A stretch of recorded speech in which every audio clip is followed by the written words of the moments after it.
Good morning. For Traders Exclusive, this is George Kachuk with RCM Wealth Advisors reporting to you from the CME Group trading floor in Chicago. I'd like to talk about the equity markets. Last week we talked about how we had a rally attempt.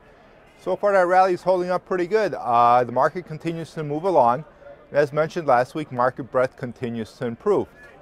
So now for the S&P. The S&P was able to stay above that 2,000 level all last week. So now we're looking to see if we can break through that 2040 to 2059 level. That might be another area of some heavy resistance.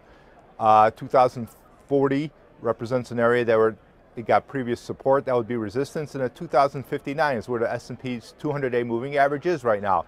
So we'll be watching to see if we can get above that level, and more importantly, stay above the 2,000 level. If we were to fall below that, we might see some further downside.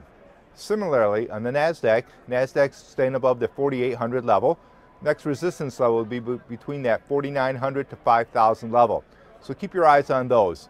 Below 4,800, again, we might start seeing some more weakness again because, as mentioned previously, a lot of technical damage has been done in the equity markets, so it may take some time to resolve.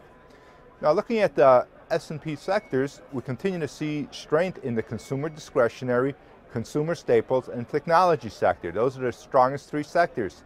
We got a nice bounce from utilities, but that's coming off the low. It's not a leading sector, but it did bounce anytime it appears that rates won't rise.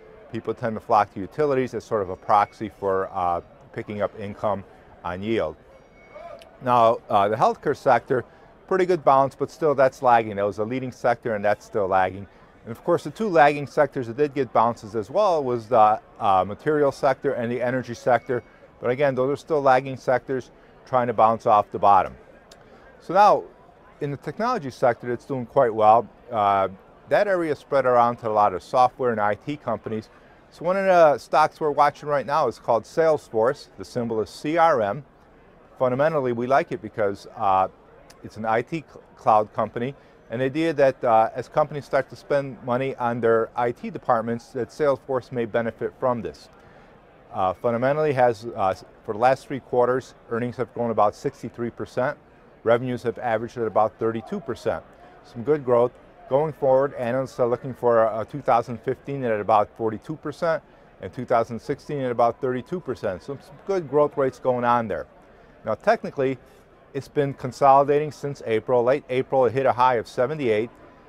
Only corrected about 18%, built a long base up to this point, and it's back at that pivot at 78.46. We're looking to see if it can come through here at some great volume. It's gotten above that point a few times last week. It's above that few cents this morning. So looking to see if the volume can power it through, and that might be a play for you. So, as always, consult your financial advisor, see if this trades for you. Let price and volume be your guide. Have a great trading week. This is George Kachuk for RCM Wealth Advisors reporting to you from the CME Group trading floor in Chicago.